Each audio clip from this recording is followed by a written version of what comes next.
IST Sport. Mesdames et messieurs, bonjour, salut les amis, j'espère que vous allez bien. Bienvenue à la chaîne Ibra Show TV IST Sport pour parler cette fois-ci dans cette vidéo-là de la chance des équipes arabes et africaines dans la Coupe du Monde 2022 qui va se jouer au Qatar bientôt à partir du 20 novembre. Dans le premier match, ça sera entre Qatar et l'Équateur. Donc justement, on va parler de ça parce que je vous ai tout simplement promis de le faire.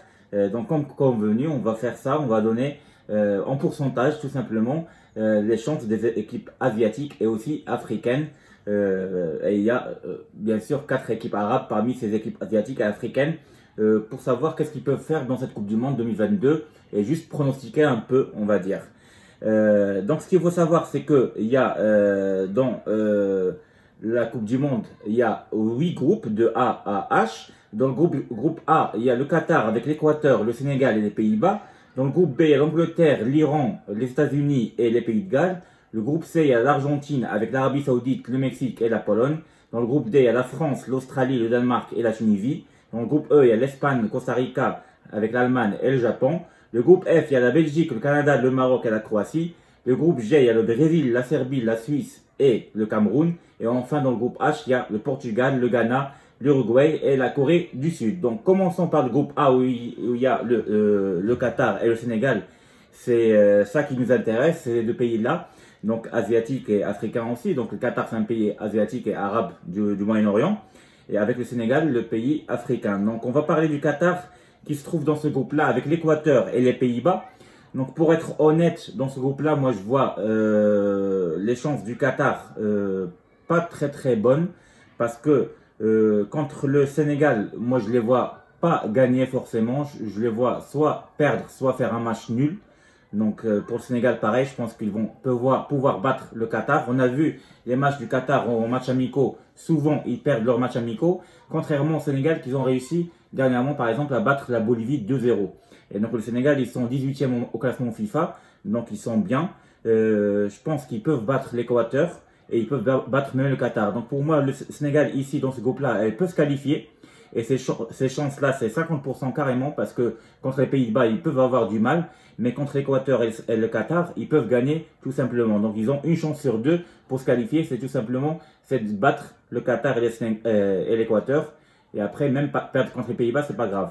Alors pour le Qatar, moi je dis qu'ils vont avoir du mal contre le Sénégal. Contre les Pays-Bas, ils vont avoir du mal, ils vont perdre sûrement.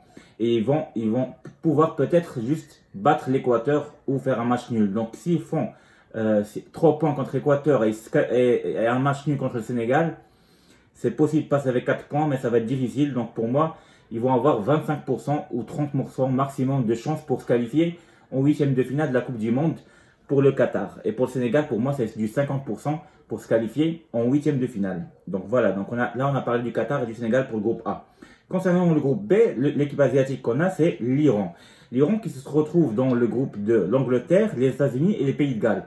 Donc dans ce groupe-là, bien sûr, le favori, c'est l'Angleterre. Donc c'est comme les Pays-Bas dans le groupe A. L'Angleterre, bien sûr, c'est les favoris. Avec les États-Unis qui sont pas mal, on les a bien vus contre le Maroc en match amical. Malgré qu'ils ont fait un match nul contre l'Arabie Saoudite dernièrement. Et les Pays de Galles de Gareth Bale qui sont pas mal aussi. Donc pour moi, l'Iran, je les vois perdre contre l'Angleterre. Je les vois contre les États-Unis perdre ou faire match nul. Et je les vois soit faire match nul contre les Pays de Galles ou gagner. Donc pour moi, ils ont, comme le Qatar, à peu près 25 ou 30% de chances pour se qualifier en 8e de finale. Voilà. Dans le groupe C, donc il y a l'Arabie Saoudite, donc du Moyen-Orient, donc qui est asiatique et aussi arabe, qui se retrouve dans l'équipe, dans le groupe pardon, C de l'Argentine, du Mexique et de la Pologne. Et c'est un groupe qui est très difficile. Bien sûr, le favori numéro 1 ici, c'est l'Argentine de Lionel Messi et Di Maria, bien sûr. Et après, le Mexique, qui sont pas mal, et la Pologne aussi de Lewandowski. Donc pour moi, franchement, l'Arabie Saoudite ici, je les vois pas bien. Peut-être faire un match nul contre le Mexique pour gagner sur un coup de chance. Contre la Pologne, pareil. Mais contre l'Argentine, je les vois perdre. Donc pour moi, les chances de l'Arabie Saoudite dans ce groupe-là, c'est pour se qualifier en 8e de finale, ça dépasse pas les 20% malheureusement, donc c'est même pas un 5e. Voilà, donc c'est ça que je pense vraiment. Dans le groupe D, il y a la France, l'Australie, le Danemark et la Tunisie, donc l'équipe du Maghreb. africaines et arabes qui se trouvent dans ce groupe-là qui est aussi difficile avec la présence de la France qui a gagné la Coupe du Monde, la dernière Coupe du Monde 2018, et le Danemark qui est demi-finaliste de la Coupe d'Europe en 2020, et l'Australie qui est une équipe qui est pas mal. Donc moi je vois la Tunisie, peut-être contre l'Australie elle va faire match nul ou gagner. Contre le Danemark ça va être difficile mais ils peuvent prendre un match nul. Et contre la France pareil, ils peuvent pourquoi pas prendre un match nul. Donc la Tunisie elle a des chances de se qualifier aux alentours de 35 à 40% s'ils arrivent à tout simplement faire par exemple battre l'Australie et faire 2 matchs nuls contre la France et le Danemark ou juste un seul match nul avec 4 points, peut-être ils peuvent passer. Donc ils ont une chance entre 25% et 40% maximum pour se qualifier en huitième de finale. Mais c'est un groupe qui est très très difficile. Donc ça reste quand même, on va dire, ils ont une chance sur 3 pour se qualifier en huitième de finale de la Coupe du Monde. Dans le groupe E, où il y a l'Espagne, la Costa Rica, l'Allemagne et le Japon. Donc ici on a le pays asiatique qui est le Japon. Le Japon, il est dans un groupe qui est très difficile avec l'Espagne et l'Allemagne et le Costa Rica. Mais on a vu que l'Espagne, c'est vrai que c'est le favori numéro 1, mais l'Allemagne, ces derniers temps, ils ont du mal. C'est comme la France d'ailleurs, j'ai parlé de la France qui ont du mal aussi. C'est pour ça que j'ai dit peut-être que la Tunisie peut faire un match nul contre la France, avec tous les absences qu'ils ont, l'équipe de la France en ce moment. Mais est-ce que d'ici la Coupe du Monde, ils vont retrouver tous leurs joueurs? On verra bien. Donc l'Allemagne, pour moi, malgré tout, ça reste quand même l'une des équipes les plus fortes en Europe. Donc le Japon peut faire un match nul contre l'Allemagne, c'est possible. Ils peuvent battre le Costa Rica et ils peuvent faire quelque chose contre l'Espagne, je pense pas. Ils vont perdre contre l'Espagne, donc ils peuvent passer autant que deuxième, sinon troisième. Donc ils ont une chance sur 3 pour se qualifier tout simplement en huitième de finale. Ils ont 30% de 2%, je pense, pour pouvoir se qualifier en huitième de finale parce que ça dépendra du match contre l'Allemagne, je pense, parce que contre l'Espagne, je pense qu'ils vont perdre. Voilà. Donc groupe F, donc celui qui nous intéresse pour nous les Marocains, donc le groupe du Maroc, justement, c'est un groupe très très difficile avec la présence de la Belgique, du Canada et de la Croatie. Et en plus le Maroc, donc pays maghrébin, arabe et en Afrique. Le Maroc, il va avoir du mal contre la Belgique et la Croatie. Et contre le Canada, bah, tout est possible. On peut avoir match nul ou on peut faire match nul ou même gagner contre le Canada. Et si on arrive à battre le Canada en faisant 2 matchs nuls contre la Belgique et la Croatie, bah, ça va être comme le Japon pratiquement. Ça veut dire on a 30% de chance, on va dire une chance sur 3 pour pouvoir se qualifier en huitième de finale. C'est ce que je pense vraiment parce que la Croatie, elle arrive à gagner tous ses matchs. Même en Ligue des Nations, ils ont réussi à tout gagner. Ils sont qualifiés en finale de la Ligue des Nations, le Big Four. La Belgique a plus du mal ces derniers temps, mais surtout quand elle joue contre les grandes équipes comme les Pays-Bas, voilà, et les autres équipes qui sont très fortes. Et le Canada, bah, on les connaît moins, mais ils sont pas si faciles que ça. C'est les meilleurs pratiquement dans leur zone, la CONCACAF, donc on va voir si on peut se qualifier. En tout cas, ça va se voir dès le premier match contre la Croatie. Si on fait un très très bon match contre la Croatie, malgré tous les joueurs qu'ils ont qui sont très forts comme Brozovic, Perisic, Modric, Kovacic, etc. C'est l'équipe pratiquement qui ressemble à celle de la 98 et ils sont arrivés en finale de la Coupe du Monde 2018. Donc si on arrive à faire au moins match nul, ça serait très bien. Quant à Belgique, pareil, qui sont demi-finalistes de la Coupe du Monde 2018 et ils ont perdu de justesse contre la France. Si on arrive à faire un match nul aussi contre la Belgique, ce serait bien. Mais il faut vraiment battre le Canada dans ce cas-là et avoir 5 points si on peut espérer se qualifier dans ce groupe-là. Donc pour moi, il y a une chance sur 3 avec la Belgique et la Croatie parce que je vois mal le Canada se qualifier dans ce groupe-là. Donc voilà les chances du Maroc, c'est une chance sur 3, c'est 30% tout simplement de chance. Dans le groupe G, il y a le Brésil, la Serbie, la Suisse et le Cameroun. La favori ici, c'est clairement le Brésil. C'est comme dans notre groupe, il y avait la Belgique qui était favorite, ou la Croatie, parce que les deux, ils sont forts. Donc la Serbie, la Suisse elle est pas mal aussi. Donc je vois mal le Cameroun battre la Suisse et le Brésil. Et par contre, contre la Serbie, ils ont une chance pour pouvoir gagner. Mais le Cameroun, franchement, est là, pas beaucoup de chance pour pouvoir se qualifier dans ce groupe-là. Et surtout qu'ils ont perdu même leurs matchs amicaux, les derniers matchs amicaux. Ils n'étaient pas bien, les Camerounais. Contre le Brésil, ça va être une mission impossible. Et contre la Suisse, possible de faire un match nul et pouvoir peut-être battre par la suite la Serbie.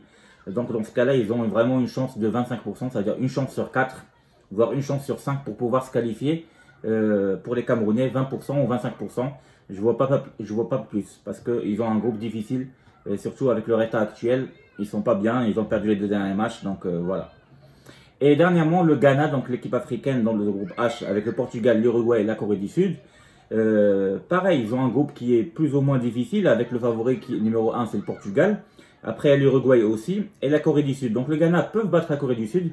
Attention, le Ghana, ils ont perdu contre le Brésil 3-0, mais le Brésil a battu tout le monde pratiquement avec le même score. Même la Tunisie, ils ont perdu 5-1.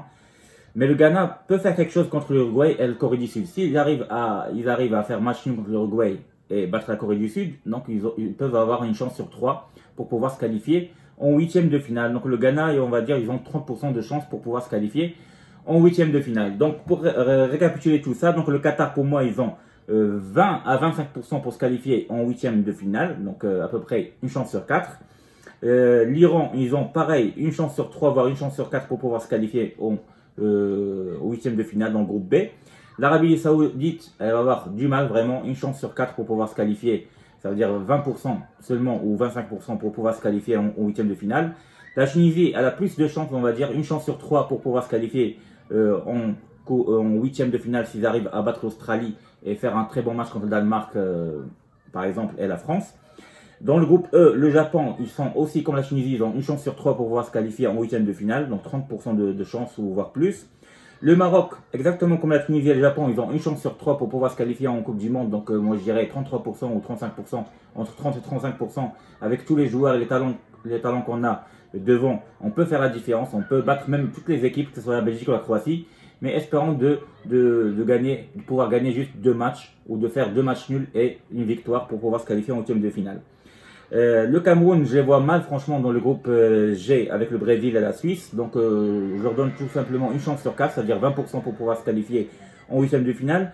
Et le Ghana, pareil, avec le Portugal et l'Uruguay et la Corée du Sud, je leur donne la même chance, une chance sur 4, ça veut dire 20% ou au maximum 25% pour pouvoir se qualifier en huitième de finale de la Coupe du Monde. Ça veut dire une chance sur 5 ou une chance sur 4. C'est comme le Cameroun, une sur 4, une sur 5, ça veut dire 20% ou 25%, ça veut dire c'est pas beaucoup. Voilà, donc comme promis, je vous ai fait cette vidéo là pour connaître mes pronostics, tout simplement, les chances pour les équipes asiatiques et africaines. Bien sûr, avant la Coupe du Monde d'une semaine à peu près, on va faire la chance de tous les groupes, de toutes les nations. Je vais donner mes pronostics, par exemple, les deux nations que je pense qui peuvent se qualifier en huitième de finale. Voilà, que ce soit l'Argentine, la France, etc. Donc je ne vais pas parler que des pays africains et asiatiques. Et d'ici là, je vous dis à très bientôt les amis. Merci de m'avoir suivi encore une fois. N'hésitez pas de liker et de partager. Je vous dis à bientôt. Au revoir.